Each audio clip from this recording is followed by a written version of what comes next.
Hey guys, I'm Damesis from the Omnic Post with an update on Overwatch 2. As we near the end of the first season for Overwatch 2, I want to take a look at what needs to be done in Season 2 to get Overwatch back on track. The first 9 weeks of Overwatch have been rather rocky, and not only in a technical sense. Sure, we've had some launch issues, and heroes occasionally being dragged behind the stage to be punched back in shape, but the more worrying evolution, in my opinion, has been the lack of interest in the game just a mere 2 months after release. I mean, there are people on this platform that buried the game 2 weeks in, but those are selling Overwatch a little short, which is a polite way of saying haters gonna hate. For me, the most important barometer on the health of the game are my own numbers, both here on YouTube and on Instagram, where I have the biggest following. When my growth starts slowing down, my first reaction is introspection. Imposter syndrome, it's a thing. What did I change? What did I do wrong? Is there something in my beard? And then I take a deep breath, I open a bag of chips, and I dive into the Google and YouTube trend statistics. Guys, it's not looking good. But for Overwatch and Overwatch 2, we're slowly going back to that level from before the release. Now you might think that the new season will renew the interest for the game, but that is not what I'm seeing in data for the other live service games like Apex, Valorant, even Fortnite. Sure, they all get a little boost when they release a new season, but it's nothing too crazy, which kinda makes sense. It is a live service game. Something new and exciting should be happening every single week, and that's exactly what I see in those other game statistics. After that initial peak at the release, they kind of settle at a certain level, and they keep kind of wiggling their way down, depending on what is being released that week. Now overall, I also see a steady decline in all of these titles, even for Fortnite, which is by far the most popular title. That also might be a side effect of the live service game. At some point, so much changes in such a short time frame that people kind of disconnect. They'll see what has changed the moment they play the game. It's almost like a radio that is always on. You'll hear the music when you pass by. And that doesn't necessarily mean that those games are getting less popular. It's just bad news for the content creators. And on the long run, it will have an effect on the game. It kind of all influences each other. Now, my point is, if this is going to be the level that we're at right now, Overwatch is going to settle, well, that would be a bad thing for everybody. And that is everything that I'm seeing on YouTube. On Google, it's basically the same thing. And then you have Twitch, where the viewership is definitely still higher than it was before release, but we're getting really close. It is way too low for a game that has just been released 2 months ago, especially a AAA live service game like Overwatch. So I guess people are losing interest. Why would that be?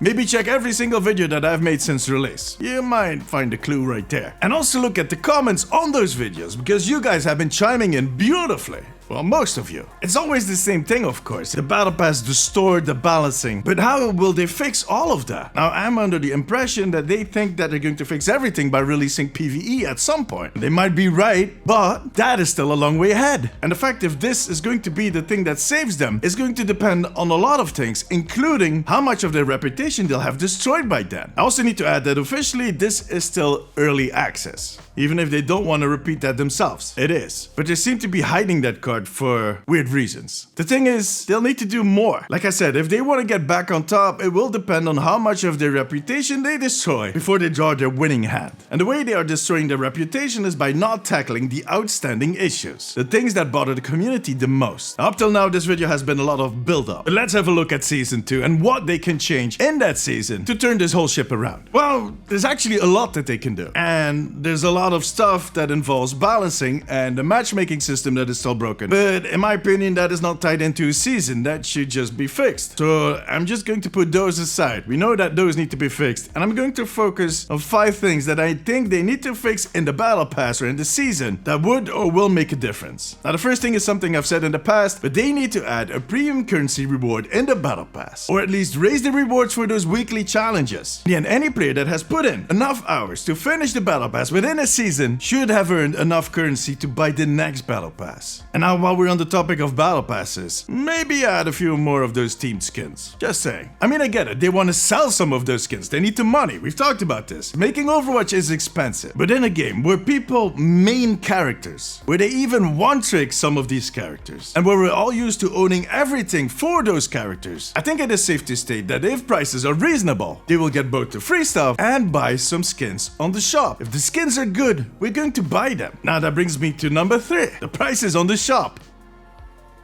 I think it's pretty simple. Drop the price, you'll sell more skins, and you'll get more profit. We've talked about this in past videos. I do understand that they want to raise the value of their skins, that you can't hand out everything for free anymore, but there's a middle way. My fourth point is the new hero unlock, which also kind of ties into all of this. Blizzard wants to sell more premium battle passes, and since they didn't add enough of their steamed legendary skins, they need to use the hero to sell the battle pass. I think we're seeing a little loop here. That instant unlock when you buy the premium battle pass is selling battle passes, but tier 55 is too high. It feels malicious, greedy.